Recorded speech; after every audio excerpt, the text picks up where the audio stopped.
കൂടുതൽ വാർത്തകളും വീഡിയോകളും കാണാൻ ഈ ചാനൽ സബ്സ്ക്രൈബ് ചെയ്യുക. കൂടെ ബെൽ ബട്ടൺ അമർത്തുക. ഏഷ്യ ലൈവ് ടിവിയുടെ ജ്യോതിഷ പ്രോഗ്രാമിലേക്ക് ഏവർക്കും സ്വാഗതം. ഇന്നത്തെ എൻ്റെ വിഷയം തൊഴിൽ തടസ്സം മാറാൻ എന്താണ് ചെയ്യേണ്ടത്. ഇന്ന് എല്ലാവരും അനുഭവിക്കുന്ന ചില കാര്യമാണ്. പലർക്കും തൊഴിൽപരമായിട്ടുള്ള വലിയ ബുദ്ധിമുട്ടുകളും പ്രയാസങ്ങളും ഒക്കെ നേരിട്ടുകൊണ്ടിരിക്കുന്ന സമയം.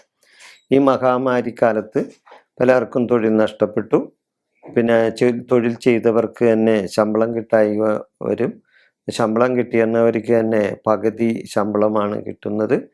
അങ്ങനെ മൊത്തത്തിൽ ലോകത്തിൽ മൊത്തത്തിൽ ഒരു സാമ്പത്തിക മാന്ദ്യം നിലനിന്നു പോകുന്ന ഒരു സമയമാണ്. അപ്പം അതുകൊണ്ട് തീർച്ചയായിട്ടും തൊഴിൽ തടസ്സം മാറാനായിട്ട് എന്തെങ്കിലും ദൈവികമായ കാര്യങ്ങളുണ്ടോ എന്ന് പലരും എന്നോട് വിളിച്ച് ചോദിക്കാറുണ്ട്.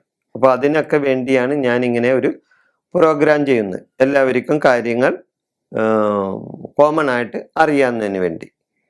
അപ്പോൾ ഞാൻ ഈ പറയുന്ന കാര്യങ്ങൾ ഇങ്ങനെയുള്ള തൊഴിൽ തടസ്സം ഉള്ളവർ ഇങ്ങനെ ശ്രദ്ധിച്ചാൽ നന്നായിരിക്കും. പലർക്കും പല വിധത്തിൽ തൊഴിൽ തടസ്സം ഉണ്ടാവും. അതുപോലെ തൊഴിൽ തടസ്സങ്ങൾ വന്നു ചേരാം. അതിന് നമ്മൾ ചില വഴിപാടുകൾ ചെയ്ത് പ്രാർത്ഥിച്ചാൽ തീർച്ചയായിട്ടും ഫലം കിട്ടും.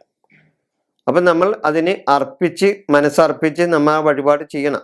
ആ വഴിപാട് നമ്മൾ മറ്റുള്ളവരെ കൊണ്ട് ചെയ്യിച്ചിട്ട് കാര്യമില്ല കേട്ടോ, അവനവൻ തന്നെ ചെയ്യണം. ആദ്യം തന്നെ നിങ്ങൾ കുടുംബക്ഷേത്രത്തിൽ ചെന്ന് പ്രാർത്ഥിക്കണം. ആദ്യം തന്നെ നിങ്ങളുടെ കുടുംബദേവതയുടെ അനുഗ്രഹം മേടിക്കണം. അവിടെ ചെല്ലാതിരിക്കുന്ന ആളാണെങ്കിൽ സംസ്ഥാപരാധം ചൊല്ലി പ്രാർത്ഥിക്കണം. ഈ തൊഴിൽ തടസ്സം ഉള്ള ആള് തൊഴിലുണ്ടാകാനായിട്ട്, തൊഴിൽ പുരോഗതി ഉണ്ടാകാനായിട്ട് ആഗ്രഹിക്കുന്നുണ്ടെങ്കിൽ നിങ്ങൾ ആദ്യം ചെന്ന് നിങ്ങളുടെ ദേവതയുടെ അനുഗ്രഹം വാങ്ങണം.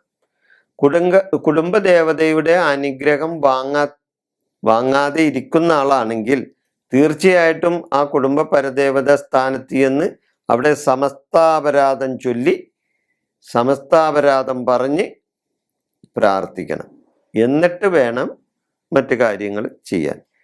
അതിനുശേഷം ഈ കുടുംബക്ഷേത്ര ദർശനം നടത്തി അവിടെ വഴിപാടുകൾ സമർപ്പിച്ചതിന് ശേഷം നിങ്ങൾ എന്താ ചെയ്തെന്ന്, ഗണപതിക്ക് ഭാഗ്യസൂക്ത പുഷ്പാഞ്ജലി 7 ദിവസം അടുപ്പിച്ച് നടത്തണം.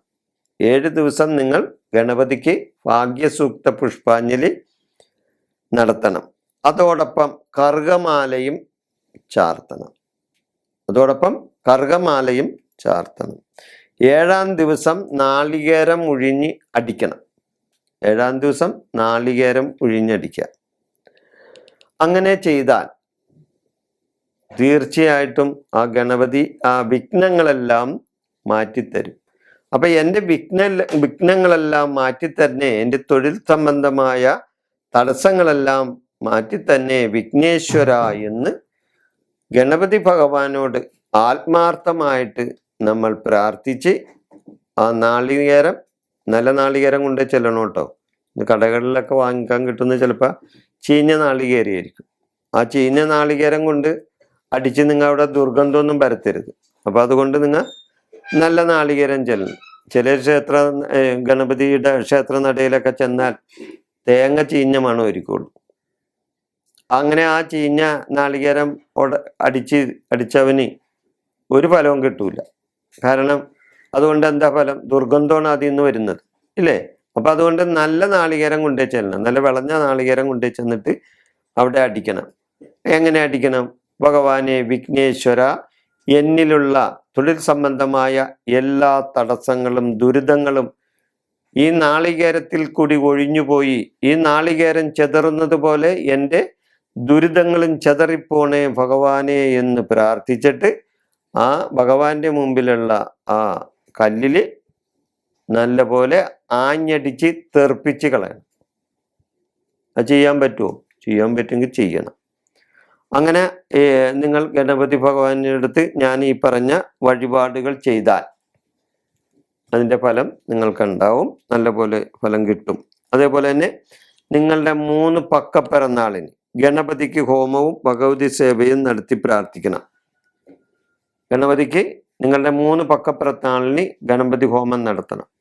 അതും കഴിയുന്നതും വെളുത്ത വാവിന് ചെയ്താൽ ഉത്തമമായിരിക്കും. 3 പക്കപ്പിറന്നാൾ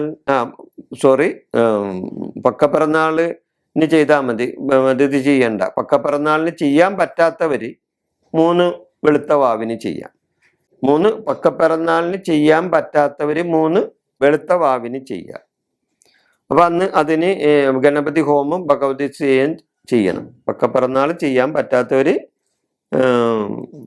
വെളുത്ത വാവിന് ചെയ്യുക. അങ്ങനെ ചെയ്താൽ വളരെ നന്നായിരിക്കും.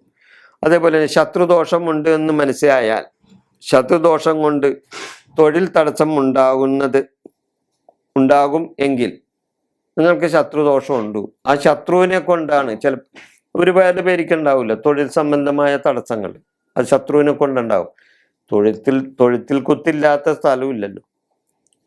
ജോലി സ്ഥലത്താണെങ്കിലും മറ്റെവിടെ ചെന്നാലും ശത്രുദോഷങ്ങളാണ് പലർക്കും ഉണ്ടാവുന്നത്. അപ്പൊ ശത്രുദോഷം തൊഴിൽപരമായ രംഗത്തുണ്ട് ഇല്ലേ?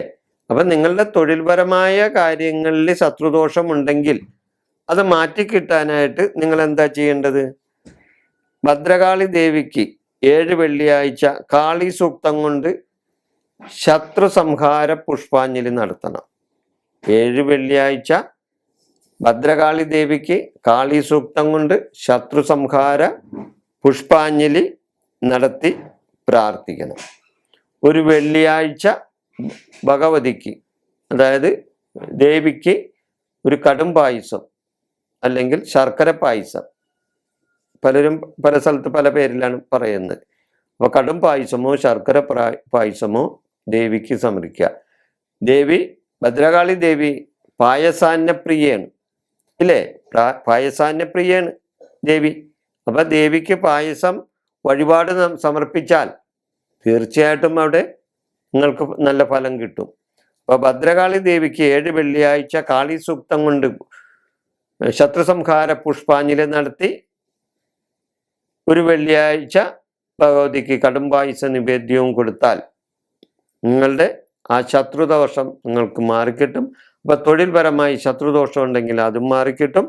അതേപോലെ തന്നെ വിഘ്നേശ്വരനെ കൊണ്ട് നിങ്ങളുടെ വിഘ്നങ്ങളെല്ലാം മാറ്റിത്തരാനായിട്ട് വിഘ്നേശ്വരനോട് നല്ല പ്രാർത്ഥിക്കുകയും ഞാൻ പറഞ്ഞ വഴിപാടുകൾ വിഘ്നേശ്വരന് ചെയ്യുകയും ചെയ്താൽ നിങ്ങളുടെ തൊഴിൽ തടസ്സങ്ങൾ മാറും.